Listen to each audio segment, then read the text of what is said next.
ಇದು ಕನ್ನಡದ ನಲ್ಮೆಯ ಬಾನುಲಿ, ಹೆಮ್ಮೆಯ ಬಾನುಲಿ. ನಾಡು ನಾಡಿ ಬಯಸುವಂತ ನಾಡಿನುಲಿಯ ಬಾನುಲಿ ಆಕಾಶವಾಣಿ ಮಡಿಕೇರಿ.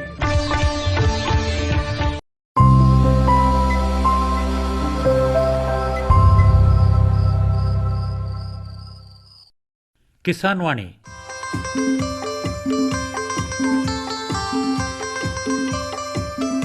ಈ ಕಾರ್ಯಕ್ರಮದ ಪ್ರಾಯೋಜಕರು ಕೃಷಿ ಮತ್ತು ರೈತ ಕಲ್ಯಾಣ ಮಂತ್ರಾಲಯ, ಭಾರತ ಸರ್ಕಾರ. ಕೋಟಿ ವಿದ್ಯೆಗಳಲ್ಲಿ ಕೃಷಿ ವಿದ್ಯೆಯೇ ಮೇಲು, ಕೋಟಿ ವಿದ್ಯೆಗಳಲ್ಲಿ ಕೃಷಿ ವಿದ್ಯೆಯೇ ಮೇಲು, ಕೋಟಿ ವಿದ್ಯೆಗಳಲ್ಲಿ ಕೃಷಿ ವಿದ್ಯೆಯೇ ಮೇಲು, ಕೋಟಿ ವಿದ್ಯೆಗಳಲ್ಲಿ ಕೃಷಿ ವಿದ್ಯೆಯೇ ಮೇಲು.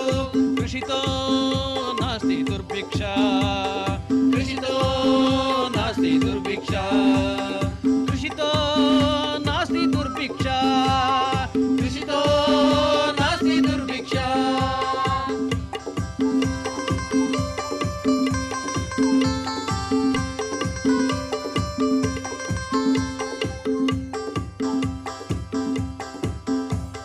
अरे अरे अरे क्या कर रहा है? इधर इधर इधर हम बोल रहे हैं तेरे बीजू का। उतला बोल रहा है? पक्षियों से तो हम खेत को बचा लेते हैं, पर इन घातक रसायनों से कैसे बचाएं? मतलब? देख बेटा, तू जो ये अंधाधुंध रसायन मिलाता है ना, मिट्टी की सेहत बिगड़ने लगी है। और जब माटी ही कमजोर पड़ जाएगी तो उपज कैसे सेहतमंद होगी? अरे पहले ऐसा नहीं था। पूछना अपने बड़े बुजुर्गों से, कैसे फसल लहलहाती थी, शुद्धता झलकती थी।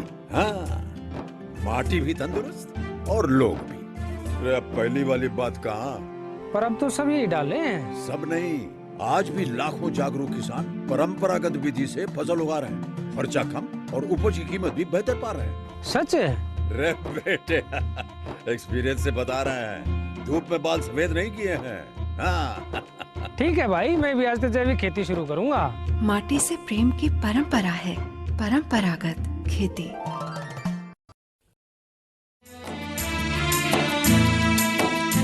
ಆತ್ಮೀಯ ರೈತ ಬಾಂಧವರಿಗೆಲ್ಲ ನಮಸ್ಕಾರ. ಇವತ್ತಿನ ನಮ್ಮ ಕಾರ್ಯಕ್ರಮದಲ್ಲಿ ಪ್ರಮುಖ ಮಸಾಲೆ ಬೆಳೆ ಅಥವಾ ಸಾಂಬಾರ ಬೆಳೆಯಾದಂಥ ದಾಲ್ಚಿನ್ನಿ ಕೃಷಿ ಬಗ್ಗೆ ಮಾಹಿತಿಯನ್ನು ಪಡ್ಕೊಳ್ಳೋಣ. ಈ ಕುರಿತು ನಮಗೆ ಮಾಹಿತಿಯನ್ನು ಮಾಡಿಕೊಡ್ತಾ ಇದ್ದಾರೆ ಚಿಕ್ಕಬಳ್ಳಾಪುರ ಜಿಲ್ಲೆ ಚಿಂತಾಮಣಿಯಲ್ಲಿರುವಂತಹ ರೇಷ್ಮೆ ಕೃಷಿ ಮಹಾವಿದ್ಯಾಲಯದ ತೋಟಗಾರಿಕೆ ಸಹಾಯಕ ಪ್ರಾಧ್ಯಾಪಕರಾದಂಥ ಡಾಕ್ಟರ್ ಶರಣ್ಯ BR ಅವರು. ನಮಸ್ಕಾರ ಡಾಕ್ಟರ್ ಶರಣ್ಯ ಅವರೇ. ನಮಸ್ಕಾರ ಸರ್. ಈಗ ಮೊದಲಿಗೆ ಈ ದಾಲ್ಚಿನ್ನಿ ಬೆಳೆಯ ಪ್ರಾಮುಖ್ಯತೆ ಬಗ್ಗೆ ಸ್ವಲ್ಪ ಪರಿಚಯ ಮಾಡಿಕೊಡ್ತೀರಾ? ಸರ್, ಈ ದಾಲ್ಚಿನ್ನಿ ಒಂದು ಪ್ರಮುಖ ಸಾಂಬಾರು ಬೆಳೆಗಳಲ್ಲಿ ಕೂಡ ಒಂದು. ಈ ಬೆಳೆಯನ್ನ ನಾವು ಸರ್ವ ಋತುವಿನಲ್ಲಿಯೂ ಸಿಹಿ ಮತ್ತು ಖಾರದ ಪದಾರ್ಥಗಳನ್ನ ಸಿದ್ಧಪಡಿಸುವುದಕ್ಕೋಸ್ಕರ ಬಹಳಷ್ಟು ವರ್ಷಗಳಿಂದ ಉಪಯೋಗಿಸಿಕೊಂಡು ಬಂದಿರುವಂತಹ ಬೆಳೆ. ಇದು ಸುಗಂಧದಿಂದಲೇ ಮನಸೆಳೆಯುವಂತಹ ದಾಲ್ಚಿನ್ನಿ ಬೆಳೆ ಅಡುಗೆಗೆ ಮಾತ್ರ ಅಲ್ಲದೆ ರೈತರಿಗೂ ಸಹ ಇದೊಂದು ಚಿನ್ನದ ಬೆಳೆ. ಇದರ ಸುವಾಸನೆ, ಔಷಧೀಯ ಗುಣ ಹಾಗೂ ಉತ್ತಮ ಮಾರುಕಟ್ಟೆ ಮೌಲ್ಯ ಈ ಬೆಳೆಯನ್ನ ವಾಣಿಜ್ಯ ಬೆಳೆಯಾಗಿ ಹೊರಹೊಮ್ಮುವಂತೆ ಮಾಡಿದೆ. ಈ ಬೆಳೆಯನ್ನ ಸಾಕಷ್ಟು ನಾವು ನೋಡೋದಾದ್ರೆ ಶ್ರೀಲಂಕಾ ದೇಶದಲ್ಲಿ ಜಾಸ್ತಿಯಾಗಿ ಬೆಳೆಯಲಾಗುತ್ತೆ. ಹಾಗೆ ನಮ್ಮ ಭಾರತದಲ್ಲಿ ಕೇರಳ, ಕರ್ನಾಟಕ, ಆಂಧ್ರ ಪ್ರದೇಶ ಹಾಗೂ ಈಶಾನ್ಯ ರಾಜ್ಯಗಳಲ್ಲಿ ಈ ಬೆಳೆಯನ್ನ ಬೆಳೆಯಲಾಗುತ್ತೆ. ಅದೇ ನಮ್ಮ ಕರ್ನಾಟಕದಲ್ಲಿ ಕರಾವಳಿ ಮತ್ತು ಘಟ್ಟ ಪ್ರದೇಶಗಳಲ್ಲಿ ಅಡಿಕೆ ಮತ್ತು ತೆಂಗಿನ ಜೊತೆ ಅಂತರ ಬೆಳೆಯಾಗಿ ನಾವು ಈ ಬೆಳೆಯನ್ನ ನೋಡಬಹುದು. ಇದರಲ್ಲಿ ಎಲೆ ಮತ್ತು ತೊಗಟೆ ಎರಡನ್ನೂ ಸಹ ನಾವು ಮಸಾಲೆಯಾಗಿ ಬಳಸ್ಕೊಳ್ಳಲಾಗತ್ತೆ. ಹಾಗೆ ಇದರಲ್ಲಿ ಔಷಧೀಯ ಗುಣ ಕೂಡ ಇದೆ. ಇದು ಮಧುಮೇಹ ಆಗಿರ್ಬೋದು, ಹಲ್ಲು ನೋವು, ಶೀತ, ಜ್ವರ, ಕೆಮ್ಮು ಬಂದಂತಹ ಸಂದರ್ಭದಲ್ಲಿ ಈ ಚಕ್ಕೆ ಪುಡಿಯನ್ನ ಜೇನುತುಪ್ಪದೊಂದಿಗೆ ಸೇವಿಸುವಂತಹ ಪದ್ಧತಿ ಕೂಡ ಇದೆ. ಇದು ಲೊರೇಸಿಯಾ ಎಂಬ ಕುಟುಂಬಕ್ಕೆ ಸೇರಿರುವಂತಹ ಬೆಳೆಯಾಗಿದ್ದು ಇದು ಮೂಲತಃ ಬಂದಿರುವಂತದ್ದು ಶ್ರೀಲಂಕಾ ದೇಶದಿಂದ ಸರ್. ಇನ್ನು ಈ ದಾಲ್ಚಿನ್ನಿ ಬೆಳೆನಲ್ಲಿ ಏನಾದರೂ ಪ್ರಭೇದಗಳು ಇದಾವ? ಒಂದು ವೇಳೆ ಇದ್ದರೆ ಅವುಗಳಲ್ಲಿರುವಂಥ ವ್ಯತ್ಯಾಸದ ಬಗ್ಗೆ ಪರಿಚಯ ಮಾಡಿಕೊಡ್ತೀರಾ? ಹೌದು, ನಾವು ಈ ದಾಲ್ಚಿನ್ನಿ ತಗೊಳ್ಳೋಕೆ ಹೋದಂತ ಸಂದರ್ಭದಲ್ಲಿ ನಮ್ಗೆ ಕೂಡ ನೈಜವಾದ ದಾಲ್ಚಿನ್ನಿ ಯಾವುದು ಅಲ್ಲ ಅಂತ ಹೇಳೋದು ನಮಗೂ ಕೂಡ ಕಂಡುಹಿಡಿಯೋದಕ್ಕೆ ಬಹಳ ಕಷ್ಟ ಆಗತ್ತೆ. ಇದನ್ನ ಆದ್ರಿಂದ ರೈತರು ಮತ್ತೆ ಗ್ರಾಹಕರು ಇದ್ರ ಬಗ್ಗೆ ತಿಳ್ಕೊಳ್ಬೇಕಾಗಿರೋದು ಬಹಳ ಮುಖ್ಯ ಆಗಿದೆ. ಇದರಲ್ಲಿ ಪ್ರಮುಖವಾಗಿ ನಾವು 2 ಪ್ರಭೇದಗಳನ್ನ ನೋಡಬಹುದು. ಒಂದು ಸಿನಮಾನ್ ವ್ಯಾರಮ್ ಹಾಗೂ ಇನ್ನೊಂದು ಸಿನಮಾನ್ ಕ್ಯಾಸಿಯಾ. ಇದ್ರ ಮಧ್ಯೆ ಇರುವಂತಹ ವ್ಯತ್ಯಾಸಗಳೇನು ಅಂತ ಅಂದ್ರೆ, ಈ ಸಿನಮಾನ್ ವ್ಯಾರಮ್ ಅಂತ ಹೇಳೋದು ಇದು ನೈಜವಾದ ದಾಲ್ಚಿನ್ನಿ. ಯಾವಾಗ್ಲೂ ಸಿಹಿಯಾಗಿರತ್ತೆ, ಮೃದುವಾದ ತೊಗಟೆ, ಹಾಗೆ ತೆಳುವಾದ ಕಂದು ಬಣ್ಣ, ಅಧಿಕ ಬೆಲೆ, ಹಾಗೆ ಕಡಿಮೆ ತೈಲದ ಅಂಶ ಇರುತ್ತೆ. ಹಾಗೆ ಆರೋಗ್ಯಕ್ಕೂ ಕೂಡ ಇದ್ರ ಸೇವನೆ ಒಳ್ಳೆಯದು. ಹಾಗೆ ಎಲೆಯಲ್ಲಿ ಯೂಜಿನಾಲ್ ಎಂಬ ಅಂಶ ಕೂಡ ಇರುತ್ತೆ. ಅದನ್ನ ನಾವು ನೈಜ ದಾಲ್ಚಿನ್ನಿ ಅಂತ ಹೇಳಿ ಕನ್ಸಿಡರ್ ಮಾಡ್ತೀವಿ. ಹಾಗೆ ಕ್ಯಾಸ್ಟಿಯಾ ಅಂತ ಬಂದ್ರೆ ಇದ್ರ ಚಕ್ಕೆ ಸ್ವಲ್ಪ ಖಾರವಾಗಿರುತ್ತೆ, ದಪ್ಪವಾದ ತೊಗಟೆ, ಗಾಢವಾದ ಕಂದು ಬಣ್ಣ, ಕಡಿಮೆ ಬೆಲೆ ಹಾಗೂ ಅಧಿಕ ತೈಲದ ಅಂಶ ಇರುತ್ತೆ. ಹಾಗೆ ಎಲೆಯಲ್ಲಿರುವಂತಹ ಅಂಶ ಬಂದ್ಬಿಟ್ಟು ಸಿನಮಾಲ್ಡಿಹೈಡ್ ಅಂತ. ಆದ್ರಿಂದ ನಾವು ಯಾವಾಗ್ಲೂ ನೈಜವಾದ ದಾಲ್ಚಿನ್ನಿ, ಯಾವುದು ತೆಳುವಾದ ತೊಗಟೆ ಹಾಗೂ ತೆಳುವಾದ ಕಂದು ಬಣ್ಣ ಇರುತ್ತೋ ಅಂಥದ್ದನ್ನ ನಾವು ಅಂಗಡಿಗಳಲ್ಲಿ ತೆಗೆದುಕೊಳ್ಬೇಕಾಗತ್ತೆ. ಈ ದಾಲ್ಚಿನ್ನಿ ಬೆಳೆಯ ವಿಸ್ತೀರ್ಣ ಎಷ್ಟರ ಮಟ್ಟಿಗಿದೆ? ಇದರ ಉತ್ಪಾದನೆ, ಉತ್ಪಾದಕತೆ ಮತ್ತು ಇದರ ಒಂದು ಆರ್ಥಿಕತೆ ಅಂದರೆ ಆಮದು ರಫ್ತು ಈ ಎಲ್ಲ ವಿಚಾರಗಳ ಬಗ್ಗೆ ಸ್ವಲ್ಪ ಹೇಳ್ತೀರಾ? ಇದನ್ನ ನಮ್ಮ ದೇಶದಲ್ಲಿ 1400 ಹೆಕ್ಟೇರ್ ಪ್ರದೇಶದಲ್ಲಿ ಪ್ರಸ್ತುತವಾಗಿ ಬೆಳೀತಾ ಇದ್ದೀವಿ. ಹಾಗೆ ಇವಾಗ ಉತ್ಪಾದನೆಗೆ ಬಂದ್ರೆ 3,500 ಮೆಟ್ರಿಕ್ ಟನ್ ಅಷ್ಟು ಉತ್ಪಾದನೆ, ಹಾಗೆ 2.5 ಟನ್ ಅಷ್ಟು ಉತ್ಪಾದಕತೆ ಇರುತ್ತೆ. ಅದೇ ನಾವು ರಫ್ತು ಮತ್ತೆ ಆಮದಿನ ವಿಚಾರಕ್ಕೆ ಬಂದ್ರೆ ನಾವು ಕೇವಲ ಒಂದು $14.5 ಮಿಲಿಯನ್ ಮೌಲ್ಯದ ದಾಲ್ಚಿನ್ನಿಯನ್ನ ನಾವು ರಫ್ತು ಮಾಡ್ತಾ ಇದ್ವಿ ಬೇರೆ ದೇಶಕ್ಕೆ. ಅದರ ಬದಲಾಗಿ ನಾವು $85.6 ಮಿಲಿಯನ್ ಮೌಲ್ಯದ ಈ ದಾಲ್ಚಿನ್ನಿಯನ್ನ ವಿಯೆಟ್ನಾಂ, ಇಂಡೋನೇಷ್ಯಾ, ಚೀನಾ ಹಾಗೆ ಶ್ರೀಲಂಕಾ ದೇಶದಿಂದ ಆಮದು ಮಾಡ್ಕೊಳ್ತಾ ಇದ್ದೀವಿ. ಆದ್ರಿಂದ ಉತ್ಪಾದನೆಯನ್ನ ಜಾಸ್ತಿ ಮಾಡೋದು ಬಹಳ ಮುಖ್ಯ ಆಗಿದೆ. ಅದಕ್ಕೋಸ್ಕರ ವೈಜ್ಞಾನಿಕವಾದ ಬೇಸಾಯ ಕ್ರಮಗಳನ್ನ ನಾವು ಅಳವಡಿಸಿಕೊಂಡು ಖಂಡಿತವಾಗ್ಲೂ ನಾವು ಉತ್ಪಾದನೆಯನ್ನ ಜಾಸ್ತಿ ಮಾಡಿಕೊಳ್ಳೋದಕ್ಕೆ ಅವಕಾಶ ಇರುತ್ತೆ. ಈ ದಾಲ್ಚಿನ್ನಿ ಬೆಳೆಯನ್ನ ಬೆಳೆಯೋದಕ್ಕೆ ಮಣ್ಣು ಹೇಗಿರ್ಬೇಕಾಗತ್ತೆ, ಹವಾಗುಣ ಹೇಗಿರ್ಬೇಕಾಗತ್ತೆ ಅಂತೀರಾ? ಇದನ್ನ ಬೇರೆ ಬೇರೆ ರೀತಿಯ ಮಣ್ಣಿನಲ್ಲಿ ನಾವು ಬೆಳಿಬಹುದು. ಆದ್ರೆ ಯಾವಾಗ್ಲೂ ಸಾವಯುಕ್ತವಾದ ಆಳವಾದ ಮರಳುಗೋಡು ಮಣ್ಣು ಈ ಬೆಳೆಯನ್ನ ಬೆಳೆಯೋದಕ್ಕೆ ಹೆಚ್ಚು ಸೂಕ್ತ. ಹಾಗೆ ಯಾವ ಪ್ರದೇಶ ಸಮುದ್ರ ಮಟ್ಟದಿಂದ 1,000 ಮೀಟರ್ ಎತ್ತರ ಇರುತ್ತೆ, ಹಾಗೆ ಎಲ್ಲಿ 1,500ರಿಂದ 3,000 ಮಿಲಿಮೀಟರ್ನಷ್ಟು ಮಳೆ ಬರುತ್ತೋ ಅಂತ ಪ್ರದೇಶಗಳು ಇದಕ್ಕೆ ಜಾಸ್ತಿ ಸೂಕ್ತ. ಆದ್ರೂ ಮಳೆಯಾಶ್ರಿತ ಪ್ರದೇಶ ಹಾಗೂ ಖುಷ್ಕಿ ಜಮೀನಲ್ಲೂ ಕೂಡ ಈ ಬೆಳೆಯನ್ನ ನಾವು ಬೆಳೆಯೋದಕ್ಕೆ ಸಾಧ್ಯತೆ ಇರುತ್ತೆ. ಅಂದರೆ ಎಲ್ಲೆಲ್ಲಿ ನೀರಿನ ಆಶ್ರಯ ಇರುತ್ತೆ ಅಂತ ಕಡೆ ಬೆಳಿಬಹುದು. ಹೌದು, ಖಂಡಿತವಾಗೂ ಬೆಳಿಬಹುದು. ಆದ್ರೆ ಪ್ರಮುಖವಾಗಿ ಇದರ ಪ್ರಾರಂಭಿಕ ಹಂತದಲ್ಲಿ ನೀರು ಕೊಡೋದು ಬಹಳ ಮುಖ್ಯ ಆಗಿರುತ್ತೆ. ಯಾಕೆಂದ್ರೆ ಇದು ಕೊಯ್ಲು ಅಥವಾ ಕಟಾವಿಗೆ ಬರುವಂತದ್ದೇ 3ರಿಂದ 4 ವರ್ಷ ತಗೊಳತ್ತೆ. ಆದ್ರಿಂದ ಗಿಡನ ಉಳಿಸ್ಕೊಳ್ಬೇಕು ಅಂತ ಅಂದ್ರೆ ಬಹುವಾರ್ಷಿಕ ಬೆಳೆ ಆಗಿರೋದ್ರಿಂದ ನೀರು ಬೇಕಾಗತ್ತೆ. ಇನ್ನು ಈ ದಾಲ್ಚಿನ್ನಿ ಬೆಳೆಯಲ್ಲಿ ಇರುವಂತ ತಳಿಗಳು ಯಾವ್ಯಾವು ಅಂತೀರಿ? ಇದರಲ್ಲಿ ಪ್ರಮುಖವಾಗಿ ಇವಾಗ ಒಂದು 5ರಿಂದ 6 ತಳಿಗಳು ಬಹಳಷ್ಟು ಜನ ಇವಾಗ ಬೆಳೀತಾ ಇರುವಂತಹ ತಳಿಗಳು ಅಂದ್ರೆ YCD1, ನವ್ಯಶ್ರೀ, ನಿತ್ಯಶ್ರೀ, ಸುಗಂಧಿನಿ ಮತ್ತೆ ಕೊಂಕಣ್ ಟಿಚ್. ಇದರಲ್ಲಿ ಬೇರೆ ಬೇರೆ ರೀತಿಯ ತಳಿಗಳ ಮೇಲೆ ನಾವು ಯಾವ ಪ್ರದೇಶಕ್ಕೆ ಸೂಕ್ತ ಆಗುತ್ತೋ ಆ ಪ್ರದೇಶಕ್ಕೆ ಅನುಗುಣವಾಗಿ ಈ ತಳಿಗಳನ್ನ ನಾಟಿ ಮಾಡಿದಲ್ಲಿ ಖಂಡಿತವಾಗ್ಲೂ ಆದಾಯವನ್ನ ಪಡ್ಕೋಬಹುದು. ಇನ್ನು ಈ ದಾಲ್ಚಿನ್ನಿ ಬೆಳೆಯಲ್ಲಿ ಸಸ್ಯಾಭಿವೃದ್ಧಿಯನ್ನ ಹೇಗೆ ಮಾಡ್ಕೋಬಹುದು ಅಂತೀರಿ? ಸಸ್ಯಾಭಿವೃದ್ಧಿ ಅಂತ ಬಂದ್ರೆ ಇದನ್ನ 3 ರೀತಿ ನಾವು ಸಸ್ಯಾಭಿವೃದ್ಧಿಯನ್ನ ಮಾಡ್ಕೋಬಹುದು. ಒಂದು ಬೀಜದಿಂದ, ಮತ್ತೆ ಇನ್ನೊಂದು ಗೂಟಿ ಅಥವಾ ಏರ್ ಲೇಯರಿಂಗ್ ಅಂತ ಏನ್ ಹೇಳ್ತೀವಿ ಅದರಿಂದ, ಹಾಗೆ ಕಾಂಡದ ತುಂಡುಗಳು ಅಥವಾ ಕಟಿಂಗ್ಸ್ ಅಂತ ಏನ್ ಹೇಳ್ತೀವಿ ಅದರಿಂದ ಕೂಡ ಸಸ್ಯಾಭಿವೃದ್ಧಿ ಮಾಡಬಹುದು. ಬಟ್ ಸಾಮಾನ್ಯವಾಗಿ ಬೀಜದಿಂದನೇ ಸಸ್ಯಾಭಿವೃದ್ಧಿ ಮಾಡ್ಕೊಳ್ಳುವಂತಹದ್ದು ಜಾಸ್ತಿ. ಇದರಲ್ಲಿ ಯಾವಾಗ್ಲೂ ಚೆನ್ನಾಗಿ ಮಾಗಿರುವಂತ ಹಣ್ಣು ಕಲೆಕ್ಟ್ ಮಾಡ್ಕೊಂಡ್ಬಿಟ್ಟು ಅದರ ಹಣ್ಣು ಮತ್ತೆ ಬೀಜನ ನಾವು ಸೆಪರೇಟ್ ಮಾಡ್ಕೋಬೇಕಾಗತ್ತೆ. ಆಮೇಲೆ ನರ್ಸರಿಯಲ್ಲಿ ಯಾವಾಗ ನಾವು ಬೀಜವನ್ನ ಕಲೆಕ್ಟ್ ಮಾಡ್ಕೊಳ್ತೀವೋ ಇಮಿಡಿಯೇಟ್ ಆಗಿ ನಾವು ಬಿತ್ತನೆಯನ್ನ ಮಾಡಬೇಕು. ಬಿತ್ತನೆ ಮಾಡಿ ಒಂದು 20 ದಿನಕ್ಕೆಲ್ಲ ಬೀಜ ಮೊಳಕೆ ಹೊಡೆಯುತ್ತೆ. ಹಾಗೆ ಈ ಗೂಟಿ ಅಥವಾ ಏರ್ ಲೇಯರಿಂಗ್ ಅಂತ ಬಂದ್ರೆ ತಾಯಿ ಗಿಡದಲ್ಲಿ ಒಂದು ಪೆನ್ಸಿಲ್ ಗಾತ್ರದ ಕೊಂಬೆಯನ್ನ ಆಯ್ಕೆ ಮಾಡಿಕೊಂಡು ಆ ಕೊಂಬೆಯ ಮಧ್ಯಭಾಗದಲ್ಲಿ 3ರಿಂದ 4 ಸೆಂಟಿಮೀಟರ್ ಅಷ್ಟು ತೊಗಟೆಯನ್ನ ವೃತ್ತಾಕಾರವಾಗಿ ತೆಗೆದು ಅದಕ್ಕೆ ನಾವು IBA ಅಥವಾ ರೂಟಿಂಗ್ ಹಾರ್ಮೋನ್ ಅನ್ನ ಹಚ್ಚಬೇಕಾಗತ್ತೆ. ಮಾಡೋದಕ್ಕೋಸ್ಕರ ಅಲ್ಲಿ ಕೋಕೋಪೀಟ್ ಅಥವಾ ಸ್ಪ್ಯಾಗ್ನೋಮಾಸ್ ನ ಹಾಕಿ ಪಾಲಿಥೀನ್ ಶೀಟ್ ನಿಂದ ಕಟ್ಟಬೇಕು. ಅದಾಗಿ 1.5ರಿಂದ 2 ತಿಂಗಳಿಗೆಲ್ಲ ಚೆನ್ನಾಗಿ ಬೇರ್ ಬರುತ್ತೆ. ಆಮೇಲೆ ನಾವು ಅದನ್ನ ತಾಯಿ ಗಿಡದಿಂದ ಸೆಪರೇಟ್ ಮಾಡಿ ಪಾಲಿಬ್ಯಾಗ್ ಗಳಲ್ಲಿ ಹಾಕಬಹುದು. ಇಲ್ಲ ಅಂತ ಅಂದ್ರೆ ನಾವು ಕಟಿಂಗ್ಸ್ ಕೂಡ ಮಾಡ್ಕೋಬಹುದು. 10ರಿಂದ 15 ಉದ್ದದ ಕಡ್ಡಿಗಳನ್ನ ತಗೊಂಡು ಅದರಲ್ಲಿ 2ರಿಂದ 3 ಎಲೆ ಇರಬೇಕಾಗತ್ತೆ. ಅದನ್ನ ಕೂಡ ನಾಟಿ ಮಾಡಿದಲ್ಲಿ 45ರಿಂದ 60 ದಿನಕ್ಕೆ ಬೇರ್ ಬಿಡುತ್ತೆ. ಯಾವಾಗ್ಲೂ ಮುಖ್ಯ ಭೂಮಿಯಲ್ಲಿ ನಾಟಿ ಮಾಡ್ಬೇಕಾದ್ರೆ ಸಸಿಗಳ ವಯಸ್ಸು 12ರಿಂದ 15 ತಿಂಗಳು ಇರಬೇಕಾಗುತ್ತೆ ಸರ್. ಅಂದ್ರೆ ಕನಿಷ್ಠ 1 ವರ್ಷ ಆಗಿರ್ಲೇಬೇಕು. ಹೌದು, 1ರಿಂದ 1.5 ವರ್ಷದ ಸಸಿಗಳನ್ನ ನಾವು ನಾಟಿ ಮಾಡ್ಕೋಬಹುದು. ಅಂದ್ರೆ ಕಾಂಡದ ತುಂಡುಗಳನ್ನ ನಾವು ಬಳಸ್ಕೊಂಡು ಸಸಿಗಳನ್ನ ಮಾಡ್ಕೊಳ್ಳೋದಾದ್ರೆ ಸುಮಾರು ಅರ್ಧ ಅಡಿ ಉದ್ದ ಆದ್ರೂ ಇರಬೇಕಾಗತ್ತೆ. ಪೆನ್ಸಿಲ್ ಗಾತ್ರದ ಇವು. ಹೌದು, ಉದ್ದ ಇರಬೇಕು. ಹಾಗೆ ಅದರಲ್ಲಿ ನರ್ಸರಿಲಿ ನಾವು ಹಾಕೋಬೇಕಾದ್ರೆ 1 2ರಿಂದ 3 ಎಲೆ ಇರಬೇಕು. ಅದು ನರ್ಸರಿಲಿ ಬೇರ್ ಬಿಡೋದಕ್ಕೇನೆ ನಮಗೆ 1.5 ಇಂದ 2 ತಿಂಗಳು ಬೇಕಾಗತ್ತೆ. ಆ ನಂತರ ನಾವು ಈ ಪಾಲಿ ಬ್ಯಾಗ್ ಅಲ್ಲಿ ಮಣ್ಣು ಮತ್ತೆ ಗೊಬ್ಬರನ ಹಾಕೊಂಡು ಅದರಲ್ಲಿ ಈ ಬೇರ್ ಬಿಟ್ಟಂತಹ ಗಿಡನ ಹಾಕೊಂಡು 12 ತಿಂಗಳು ನರ್ಸರಿಲಿ ಮೇಂಟೈನ್ ಮಾಡಿದ್ರೆ ಆಮೇಲೆ ಮುಖ್ಯ ಭೂಮಿಲಿ 1.5 ವರ್ಷ ಆದ್ಮೇಲೆ ಹಾಕೋಬಹುದು. ಈ ಸಸ್ಯಗಳನ್ನ ಸರಿಯಾದ ರೀತಿಯಲ್ಲಿ ನಾವು ನಾಟಿ ಮಾಡ್ಕೋಬೇಕಾಗತ್ತೆ. ಭೂಮಿಯ ಸಿದ್ಧತೆ ಮಾಡಿಕೊಂಡು ಗುಂಡಿಗಳನ್ನು ತಕ್ಕೊಂಡು ಸರಿಯಾದ ಅಂತರವನ್ನು ಕೊಟ್ಟು ಮಾಡ್ಕೋಬೇಕಾಗತ್ತೆ. ಈ ಸಸ್ಯಗಳನ್ನ ನಾಟಿ ಮಾಡೋ ಕ್ರಮದ ಬಗ್ಗೆ ಸ್ವಲ್ಪ ಹೇಳ್ತೀರಾ? ನಾನು ಹೇಳ್ದಂಗೆ ಇದನ್ನ ಸಾಮಾನ್ಯವಾಗಿ ನಾವು ಅಡಿಕೆ ಮತ್ತು ತೆಂಗಿನಲ್ಲಿ ಅಂತರ್ ಬೆಳೆಯಾಗಿನೇ ನಾವು ಜಾಸ್ತಿ ಬೆಳೀತಾ ಇರುವಂತದ್ದು. ಇದನ್ನ ಒಂದು 60 ಘನ ಸೆಂಟಿಮೀಟರ್ ಆಳದ ಗುಣಿಗಳನ್ನ ತೆಗೆದು ಗಿಡದಿಂದ ಗಿಡಕ್ಕೆ ಸಾಲಿನಿಂದ ಸಾಲಿಗೆ 3 ಮೀಟರ್ ಅಂತರ ಇರೋ ತರ ನಾವು ನಾಟಿ ಮಾಡ್ಬೇಕಾಗತ್ತೆ. ಜೂನ್ ಮತ್ತೆ ಜುಲೈ ತಿಂಗಳು ಸೂಕ್ತ ಆಗಿರುತ್ತೆ ನಾಟಿ ಮಾಡೋದಕ್ಕೆ. ಇನ್ನ ಈ ಗಿಡಗಳನ್ನ ಸವರಬೇಕಾಗತ್ತಾ, ಕತ್ತರಿಸಬೇಕಾಗತ್ತಾ? ಹೌದು, ಇದು ಒಂದು 2 ವರ್ಷ ಆದ ನಂತರ ಗಿಡಗಳು ಒಂದು 2 ಮೀಟರ್ ಹೈಟ್ ಹೋಗಿರತ್ತೆ.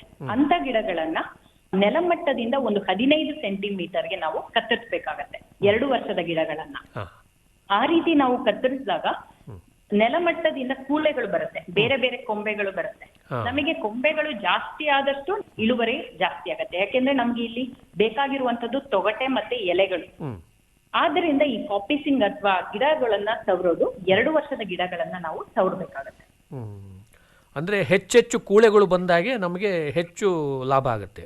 ಹೌದು, ಜಾಸ್ತಿ ಕೊಂಬೆಗಳು ಜಾಸ್ತಿ ಆದಷ್ಟು ನಮ್ಗೆ ಲಾಭ ಆಗುತ್ತೆ. ಇನ್ನು ಸರಿಯಾದ ರೀತಿಯಲ್ಲಿ ನಾವು ಪೋಷಕಾಂಶಗಳನ್ನ ಪೂರೈಕೆ ಮಾಡಬೇಕಾಗತ್ತೆ. ಅಂತರ ಬೇಸಾಯನ್ನು ಕೂಡ ಅನುಸರಿಸಬೇಕಾಗತ್ತೆ. ಏನೇನು ಪೋಷಕಾಂಶಗಳನ್ನ ಕೊಡಬೇಕಾಗತ್ತೆ ಈ ದಾಲ್ಚಿನ್ನಿ ಬೆಳೆಗೆ?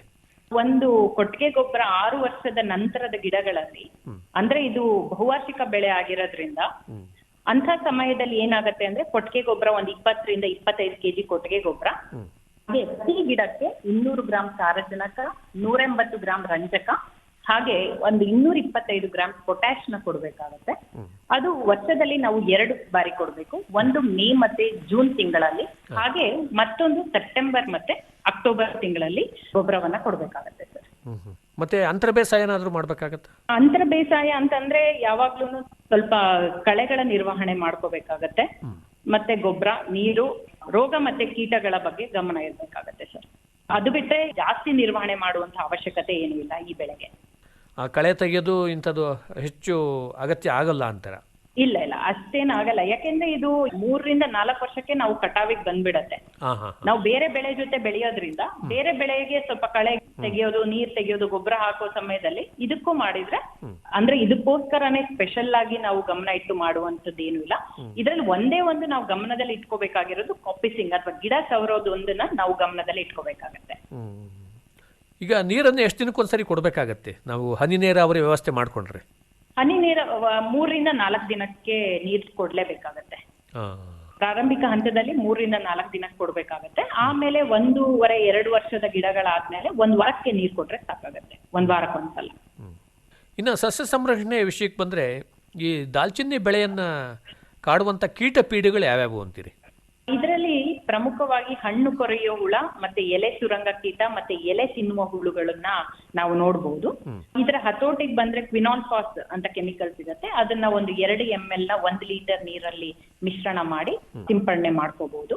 ಹಾಗೆ ರೋಗಗಳಲ್ಲಿ ಪ್ರಮುಖವಾಗಿ ಕಂದು ರೋಗ, ಸಸಿ ಸಾಯುವ ರೋಗ, ಎಲೆ ಚುಕ್ಕೆ ರೋಗ, ಹಾಗೆ ಗಿಡ ಒಣಗುವ ರೋಗವನ್ನ ನಾವು ನೋಡ್ಬೋದು. ಇದರ ಹತೋಟಿಗೆ 1% ಬೋಡೋ ದ್ರಾವಣವನ್ನ ಸಿಂಪಡಿಸಬಹುದು. ಇಲ್ಲ ಅಂತ ಅಂದ್ರೆ 3 ಗ್ರಾಂ ನಷ್ಟು ತಾಮ್ರದ ಆಕ್ಸಿಕ್ಲೋರೈಡ್ ಅಥವಾ ಕಾಪರ್ ಆಕ್ಸಿಕ್ಲೋರೈಡ್ ಅಂತ ಏನ್ ಹೇಳ್ತೀವಿ, ಅದನ್ನ ಸಿಂಪಡಣೆ ಮಾಡಿ ರೋಗವನ್ನ ಹತೋಟಿಗೆ ತೆಗೆದುಕೊಳ್ಬಹುದು. ಇನ್ನು ಈ ದಾಲ್ಚಿನ್ನಿ ಬೆಳೆನಲ್ಲಿ ಕೊಯ್ಲನ್ನ ಹೇಗೆ ಮಾಡ್ಕೋಬೇಕಾಗತ್ತೆ? ಕೊಯ್ಲಾದ ನಂತರ ಸಂಸ್ಕರಣೆ ವಿಧಾನ ಹೇಗೆ ಅನುಸರಿಸಬೇಕಾಗತ್ತೆ? ಇದು ನಾಟಿ ಮಾಡಿ ಒಂದು 3 ರಿಂದ 4 ವರ್ಷಕ್ಕೆಲ್ಲ ನಮ್ಗೆ ಕಟಾವಿಗೆ ಬರುವಂತಹ ಬೆಳೆ. ಇದರಲ್ಲಿ ನಾವು ಏನ್ ಕೊಂಬೆ ಹೇಳ್ತೀವಿ ಅದರಿಂದ ನಾವು ತೊಗಟೆಯನ್ನ ತೆಗೆಯುವಂತದ್ದು ಇರೋದು. ಅದು ನಮಗೆ ಚಕ್ಕೆ ಅಥವಾ ದಾಲ್ಚಿನ್ನಿ ಸಿಗುವಂತದ್ದು ಆ ತೊಗಟೆಯಿಂದ. ಆದ್ರಿಂದ ಯಾವಾಗ ಆ ಕೊಂಬೆ ಅದು 1 ರಿಂದ 1.25 ಮೀಟರ್ ಉದ್ದ ಇರಬೇಕು, ಹಾಗೆ ಒಂದು 2 ಸೆಂಟಿಮೀಟರ್ ವ್ಯಾಸ ಇರಬೇಕು. ಅಂತ ಕೊಂಬೆಗಳನ್ನ ನಾವು ಆಯ್ಕೆ ಮಾಡ್ಕೋಬೇಕಾಗತ್ತೆ. ನಾವು ವರ್ಷದಲ್ಲಿ 2 ಬಾರಿ ಕಟಾವು ಮಾಡಬಹುದು. ಒಂದು ಮೇ ತಿಂಗಳಲ್ಲಿ, ಮತ್ತೊಂದು ನವೆಂಬರ್ ತಿಂಗಳಲ್ಲಿ ಕಟಾವು ಮಾಡಬೇಕು. ಯಾವಾಗ್ಲೂ ನಾವು ಒಂದ್ ವಿಷಯನ ಗಮನದಲ್ಲಿ ಇಟ್ಕೋಬೇಕು. ಯಾವಾಗ ಕಾಂಡ ಮತ್ತೆ ತೊಗಟೆಯ ಮಧ್ಯೆ ಜೀವರಸ ಪರಿಚಲನೆ ಆಗ್ತಾ ಇರುತ್ತೋ ಆ ಸಮಯದಲ್ಲಿ ನಾವು ಕಟಾವು ಮಾಡ್ಬೇಕಾಗತ್ತೆ. ಹಾ ಹಾ ಯಾಕೆ ಅಂತ ಅಂದ್ರೆ ಕಾಂಡದಿಂದ ತೊಗಟೆನ ಬೇರ್ಪಡಿಸಬೇಕಾದ್ರೆ ಈಸಿಯಾಗಿ ಅದು ಬೇರ್ಪಡಿಸೋದಕ್ಕೆ ಬರ್ಬೇಕಾಗತ್ತೆ. ಇಲ್ಲ ಅಂತಂದ್ರೆ ತೊಗಟೆ ಕಟ್ಟಾಗುವಂತ ಸಾಧ್ಯತೆ ಇರುತ್ತೆ. ಆ ತರ ತುಂಡಾದಂತಹ ತೊಗಟೆಗಳನ್ನ ನಮ್ಗೆ ಮಾರುಕಟ್ಟೆಯಲ್ಲಿ ಯಾವುದೇ ರೀತಿಯ ಉತ್ತಮ ಮೌಲ್ಯ ಸಿಗೋದಿಲ್ಲ. ಆದ್ರಿಂದ ಕಟಾವು ಮಾಡ್ಬೇಕಾದ್ರೆ ಯಾವುದೇ ಕಾರಣಕ್ಕೂ ಆ ಚಕ್ಕೆ ಅಥವಾ ತೊಗಟೆ ಹೋಳಾಗಬಾರ್ದು. ಆ ರೀತಿ ನಾವು ಕಟ್ ಮಾಡ್ಕೋಬೇಕಾಗತ್ತೆ. ಅದಕ್ಕೆ ಅಂತಾನೆ ಸ್ಪೆಷಲ್ ಆಗಿರುವಂತಹ ಕತ್ತಿಗಳೆಲ್ಲ ಸಿಗತ್ತೆ, ಅದನ್ನ ಸೀಳೋದಕ್ಕೋಸ್ಕರ ಆ ತರದ ಕತ್ತಿಗಳನ್ನೇ ನಾವು ಉಪಯೋಗಿಸಿ ಈ ತೊಗಟೆಯನ್ನ ಕಾಂಡದಿಂದ ಬೇರ್ಪಡಿಸ್ಬೇಕು. ಆಮೇಲೆ ಬೇರ್ಪಡಿಸಿದ ನಂತರ ಒಂದು 5 ರಿಂದ 7 ದಿನ ಇದನ್ನ ಒಣಗಿಸ್ಬೇಕಾಗತ್ತೆ. ಆ ನಂತರ ಮಾರುಕಟ್ಟೆಗೆ ತಗೊಂಡು ಹೋಗ್ಬೋದು. ಅಂದ್ರೆ ಇಳುವರಿಯನ್ನು ಎಷ್ಟು ನಿರೀಕ್ಷೆ ಮಾಡಬಹುದು ಅಂತೀರಿ? ಪ್ರತಿ ಒಂದು ಹೆಕ್ಟರ್ಗೆ 150 ರಿಂದ 200 kg ಚಕ್ಕೆ ಸಿಗತ್ತೆ. ಹಾಗೆ ಇದರಲ್ಲಿ ಇನ್ನೊಂದು ವಿಷಯ ಅಂತಂದ್ರೆ ಎಣ್ಣೆ ಕೂಡ ತೆಗಿಬಹುದು ನಾವು ಎಲೆಯಲ್ಲಿ. ಹಾಗೆ ಪ್ರತಿ 1 ಟನ್ ಎಲೆಗೆ 4 ರಿಂದ 5 kg ದಾಲ್ಚಿನ್ನಿ ಎಣ್ಣೆ ಕೂಡ ಸಿಗುತ್ತೆ. ಈಗ ತೊಗಟೆ ಅಂದ್ರೆ ಒಂದು ಮುಖ್ಯವಾದ ಸಸ್ಯದ ಭಾಗ. ಹೌದು. ಈ ತೊಗಟೆಯನ್ನ ತೆಗೆಯೋದ್ರಿಂದ ನಮ್ಮ ಗಿಡಗಳ ಆರೋಗ್ಯಕ್ಕೆ ಏನು ತೊಂದರೆ ಆಗಲ್ವಾ? ಇಲ್ಲ, ಪ್ರತಿ ಒಂದು ನಾನು ಹೇಳ್ದಂಗೆ 2 ವರ್ಷ ಆದ್ಮೇಲೆ ನಾವು ಗಿಡನ ಫಿಕ್ಸಿಂಗ್ ಮಾಡಿದಾಗ ಜಾಸ್ತಿ ಕೊಂಬೆಗಳು ಬರುತ್ತೆ. ನಾವು ಇದರಲ್ಲಿ ಕೊಂಬೆಗಳನ್ನ ಕತ್ತರಿಸ್ತೀವಿ ಹೊರತು ಪೂರ್ತಿ ಗಿಡನ ತೆಗಿಯೋದಿಲ್ಲ. ಪ್ರತಿ ಕೊಂಬೆಗಳನ್ನ ಕತ್ತರಿಸಾದ್ಮೇಲೆ ಮತ್ತೆ ಅದಕ್ಕೆ ನೆಕ್ಸ್ಟ್ ನಾವು ಗೊಬ್ಬರ ನೀರು ಎಲ್ಲ ಕೊಟ್ಟು ಮತ್ತೆ ಕೊಂಬೆಗಳು ಅದರಿಂದಾನೇ ಬರುತ್ತೆ. ಅದರಿಂದ ಗಿಡಕ್ಕೆ ಏನು ತೊಂದರೆ ಆಗಲ್ಲ. ಇದರಿಂದ ನಾವು ಕೊಂಬೆಗಳನ್ನ ಅದ್ರದ್ದು ಉದ್ದ ಮತ್ತೆ ವ್ಯಾಸ ನೋಡಿ ಕಟ್ ಮಾಡ್ಕೊಂಡ್ರೆ ಅದು ಚಕ್ಕೆ ರೂಪದಲ್ಲಿ ನಮಗೆ ಸಿಗತ್ತೆ. ಅಂದ್ರೆ ಕತ್ತರಿಸಿದ ಮೇಲೆ ತೆಗಿಯೋದ್ರಿಂದ ಏನು ಸಮಸ್ಯೆ ಏನು ಆಗಲ್ಲ? ಇಲ್ಲ, ನಾವು ಪೂರ್ತಿ ಕೊಂಬೆನೆ ಕತ್ತರಿಸ್ಕೋತೀವಿ. ನಮ್ಮ ಆಸಕ್ತ ಬೆಳೆಗಾರರು ಏನಾದರೂ ಈ ದಾಲ್ಚಿನ್ನಿ ಕೃಷಿ ಮಾಡಬೇಕು ಅಂದ್ರೆ ಈ ಗಿಡಗಳು ಸಸಿಗಳು ಎಲ್ಲಿ ಸಿಗ್ತವೆ ಅಂತೀರಿ? ಇದು ನಮ್ಮ ತೋಟಗಾರಿಕಾ ವಿಶ್ವವಿದ್ಯಾಲಯ ಹಾಗೂ ಕೃಷಿ ವಿಶ್ವವಿದ್ಯಾಲಯದಲ್ಲಿ ಸಿಗತ್ತೆ. ಇಲ್ಲ ತೋಟಗಾರಿಕೆ ಇಲಾಖೆ ಮತ್ತೆ ಖಾಸಗಿ ನರ್ಸರಿಗಳು ಕೂಡ ಗಿಡ ಸಿಗತ್ತೆ. ಹಾಗೆ ಗಿಡಕ್ಕೆ ಸುಮಾರು 30 ರಿಂದ 50 ರೂಪಾಯಿ ಇರುತ್ತೆ. ಒಂದು ಗಿಡದ ಬೆಲೆ ಒಂದು 30 ರಿಂದ 50 ರೂಪಾಯಿ ಇರುತ್ತೆ. ಹಾಗೆ ಈ ಬೆಳೆಯನ್ನ ರೈತರು ಬೆಳೆಯೋದಕ್ಕೋಸ್ಕರ ಉತ್ತೇಜಿಸೋಸ್ಕರ ಕೆಲವೊಂದು ಕಾರ್ಯಕ್ರಮಗಳು ಕೂಡ ಇದೆ ಕೇಂದ್ರ ಸರ್ಕಾರದಿಂದ. ಅಲ್ಲಿ ತೋಟಗಾರಿಕಾ ಸಮಗ್ರ ಅಭಿವೃದ್ಧಿ ಮಿಷನ್ ಅವರು ಈ ಬೆಳೆಯನ್ನ ಬೆಳೆಯೋದಕ್ಕೆ ಒಂದು 40% ಅಷ್ಟು ಸಹಾಯಧನ ಕೂಡ ಕೊಡ್ತಾರೆ. ಮತ್ತೆ ನಮ್ಮ ಸಾಂಬಾರ ಮಂಡಳಿಯ ಒಂದು ನರ್ಸರಿಗಳಲ್ಲೂ ಕೂಡ ಇದು ಸಿಗುತ್ತೆ ಅಂತ ವಿಚಾರಿಸಬಹುದು ನಮ್ಮ ರೈತ ಬಾಂಧವರು? ಹೌದು, ಖಂಡಿತ ಸಿಗುತ್ತೆ. ಅಲ್ಲೂ ಕೂಡ ವಿಚಾರಿಸಿ ಇದಕ್ಕೆ ಬೆಳೆಯೋದಕ್ಕೆ ಏನೇನು ಪ್ರೋತ್ಸಾಹ ಇದೆ ಅದನ್ನು ಕೂಡ ಅವರು ತಿಳ್ಕೊಂಡು ಮುಂದುವರಿಬಹುದು. ಹಾಗೆ ಈ ಬೆಳೆಗೆ ಇತ್ತೀಚಿನ ದಿನಗಳಲ್ಲಿ ಜಾಸ್ತಿ ಪ್ರಾಮುಖ್ಯತೆ ಪಡ್ಕೊಳ್ತಿರುವಂತಹ ಬೆಳೆ. ಖಂಡಿತವಾಗಿಯೂ ಇದನ್ನ ಬೆಳೆದ್ರೆ ರೈತರಿಗೆ ಉಪಯೋಗ ಆಗೋದ್ರಲ್ಲಿ ಯಾವುದೇ ಅನುಮಾನ ಇಲ್ಲ. ಯಾಕೆಂದ್ರೆ ನಮ್ಮ ದೇಶದಲ್ಲಿ ಬಹಳ ಕಡಿಮೆ ಇದೆ ಇದರ ಒಂದು ಬೇಸಾಯ ಪ್ರದೇಶ, ಹಾಗಾಗಿ ಸಾಕಷ್ಟು ಅವಕಾಶ ಇದೆ ಇದು ಬೆಳೆಯೋದಕ್ಕೆ. ಹೌದು, ನಾನು ಹೇಳ್ದಂಗೆ 85,000 ಮಿಲಿಯನ್ ಡಾಲರ್ ಮೌಲ್ಯದ ದಾಲ್ಚಿನ್ನಿಯನ್ನ ಆಮದು ಮಾಡ್ಕೊಳ್ತಾ ಇದೀವಿ. ಆದ್ರಿಂದ ಖಂಡಿತವಾಗಿಯೂ ಈ ಬೆಳೆಯನ್ನ ಜಾಸ್ತಿ ಪ್ರದೇಶದಲ್ಲಿ ಬೆಳೆದ್ರೆ ನಮ್ಮ ದೇಶದಲ್ಲಿ ಕೂಡ ಉತ್ಪಾದಕತೆ ಎರಡನ್ನೂ ಜಾಸ್ತಿ ಮಾಡ್ಕೊಳ್ಳೋದಕ್ಕೆ ಅವಕಾಶ ಇದೆ. ಆತ್ಮೀಯ ರೈತ ಬಾಂಧವರೇ, ತಮಗೆ ಈ ದಾಲ್ಚಿನ್ನಿ ಕೃಷಿ ಬಗ್ಗೆ ಇನ್ನೂ ಹೆಚ್ಚಿನ ಮಾಹಿತಿ ಬೇಕಾಯಿತು ಅಂದರೆ ಡಾಕ್ಟರ್ ಶರಣ್ಯ BR ಅವರನ್ನು ಅವರ ಮೊಬೈಲ್ ದೂರವಾಣಿ ಸಂಖ್ಯೆಯಲ್ಲೂ ಕೂಡ ಸಂಪರ್ಸಬಹುದು. ದೂರವಾಣಿ ಸಂಖ್ಯೆ ಹೀಗಿದೆ: 6363027303. ದೂರವಾಣಿ ಸಂಖ್ಯೆಯನ್ನು ಮತ್ತೊಮ್ಮೆ ಕೇಳಿ: 6363027303. ತುಂಬ ಸಂತೋಷ ಡಾಕ್ಟರ್ ಶರಣ್ಯ ಅವರೇ, ತಾವಿದುವರೆಗೂ ನಮ್ಮ ರೈತ ಬಾಂಧವರಿಗೆ ಈ ದಾಲ್ಚಿನ್ನಿ ಕೃಷಿಯ ಬಗ್ಗೆ ಸಾಕಷ್ಟು ವಿವರವಾಗಿ ಮಾಹಿತಿ ಮಾಡಿಕೊಟ್ಟಿದ್ದೀರಾ. ನಿಮಗೆ ತುಂಬ ಧನ್ಯವಾದಗಳು. ನಮಸ್ಕಾರ. ನಮಸ್ಕಾರ. ಇವರನ್ನು ಸಂದರ್ಶಿಸಿದವರು PM ಜಗದೀಶ್. ಪ್ರಧಾನಮಂತ್ರಿ ಕಿಸಾನ್ ಮಾನ್ಧನ್ ಯೋಜನೆ ಸಿಗುವುದು ಪೆನ್ಷನ್ನ ಆಸರೆಯು ಆಗದು ನಿರಾಸರೆ ಇನ್ನು ಸಿಗುವುದು ಸಂತಸದ ಕ್ಷಣವು ಕಳೆಯುವುದು ಸುಖದಿಂದ ವೃದ್ಧಾಪ್ಯ ರಕ್ಷಿತ ಆಗುವ ಅನ್ನದಾತ ಸುರಕ್ಷಿತ ಆಗುವ ಅನ್ನದಾತ. ಪ್ರಧಾನಮಂತ್ರಿ ಕಿಸಾನ್ ಮಾನ್ಧನ್ ಯೋಜನೆಯಿಂದ ಲಘು ಮತ್ತು ಸಣ್ಣ ಹಿಡುವಳಿದಾರ ರೈತರ ಭವಿಷ್ಯವಾಗುತ್ತೆ ಸುರಕ್ಷಿತ. 60 ವರ್ಷ ವಯಸ್ಸಾದ ನಂತರ 3,000 ರೂಪಾಯಿಗಳ ಮಾಸಿಕ ಪೆನ್ಷನ್ ಖಚಿತ. 55 ರಿಂದ 200 ರೂಪಾಯಿಗಳ ಮಾಸಿಕ ಶುಲ್ಕ ನೀಡಿ 18 ರಿಂದ 40 ವರ್ಷ ತನಕ ರೈತರು ಪ್ರವೇಶಿಸಬಹುದು. ಈ ಅಂಶದಾನ ಯೋಜನೆಯಲ್ಲಿ ಸರ್ಕಾರ ನೀಡುತ್ತದೆ ಸಮಪಾಲು ಕೊಡುಗೆ. ಎಲ್ಲ ರೈತ ಬಾಂಧವರು ಈ ಸೇವೆಯ ಪ್ರಯೋಜನಕ್ಕಾಗಿ ನೋಂದಣಿಕರಣಕ್ಕಾಗಿ ಜನಸೇವಾ ಕೇಂದ್ರಕ್ಕೆ ಹೋಗಿ. ಉಚಿತವಾಗಿ ತಮ್ಮ ಹೆಸರನ್ನು ನೋಂದಾಯಿಸಿಕೊಳ್ಳಿ. ಪ್ರಧಾನಮಂತ್ರಿ ಕಿಸಾನ್ ಮಾನ್ಧನ್ ಯೋಜನೆ ಅನ್ನದಾತರ ಪರಿಶ್ರಮಕ್ಕಾಗಿ ಈಗ ಪೆನ್ಷನ್ನಿಂದ ಅವರ ಮನೆ ಸುರಕ್ಷಿತ.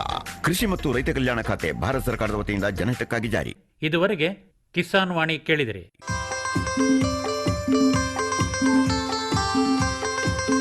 ಕಾರ್ಯಕ್ರಮವನ್ನು ಪ್ರಾಯೋಜಿಸಿದವರು ಕೃಷಿ ಮತ್ತು ರೈತ ಕಲ್ಯಾಣ ಮಂತ್ರಾಲಯ, ಭಾರತ ಸರ್ಕಾರ.